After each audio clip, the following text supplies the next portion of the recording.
નમસ્કાર દર્શક મિત્રો, હું જીગર દેવાણી સ્વાગત કરું છું વીટીવી ન્યૂઝમાં। શરૂઆત કરીશું મહત્વપૂર્ણ ખબરથી। થોડી જ વારમાં શરૂ થશે રાજ્યસભાની ચૂંટણી માટે મતદાન। જી હા, અમિત શાહ, બળવંતસિંહ રાજપૂત ગાંધીનગર પહોંચ્યા છે।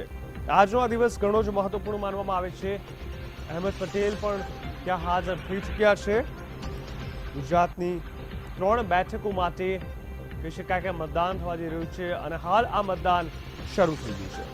રાજ્યસભા ચૂંટણી 2017 સવારે 9 વાગે એટલે અત્યારથી જ અત્યારે મતદાન શરૂ થઈ ગયું છે। સંસદના ઉચ્ચ ગૃહમાં 10 બેઠકો માટેની લડાઈમાં 3 ગુજરાત, 6 પશ્ચિમ બંગાળ અને 1 મધ્યપ્રદેશ માટે છે। આપણે ટીવી સ્ક્રીન પર આપ જોઈ શકો છો કે મતદાન હાલ શરૂ થઈ ગયું છે। કોંગ્રેસની જીત માટે 45 મતની જરૂર છે।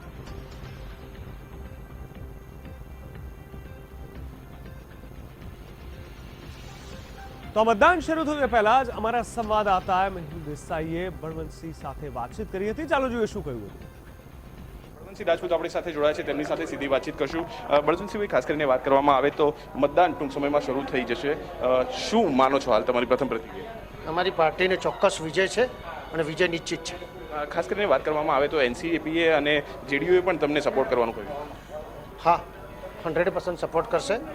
અમારી પાર્ટીની જે વિકાસની નીતિ છે એ પ્રમાણે ચોક્કસ બધા મિત્રો પણ સપોર્ટ કરવાના છે। કોંગ્રેસના પણ ધારાસભ્યો કેટલાક તમને મતદાન કરી શકે છે? તો 4 વાગે આપને ખ્યાલ આવશે। તો આ હતા બળવંતસિંહ, તેમણે જીતનો વિશ્વાસ વ્યક્ત કર્યો છે। 4 વાગે સમગ્ર પ્રક્રિયા અને સમગ્ર જે પરિણામ છે તે સ્પષ્ટ થઈ જશે। કેમેરામેન રમેશ ડોડિયા સાથે મેહુલ દેસાઈ, વીટીવી ન્યૂઝ, ગાંધીનગર।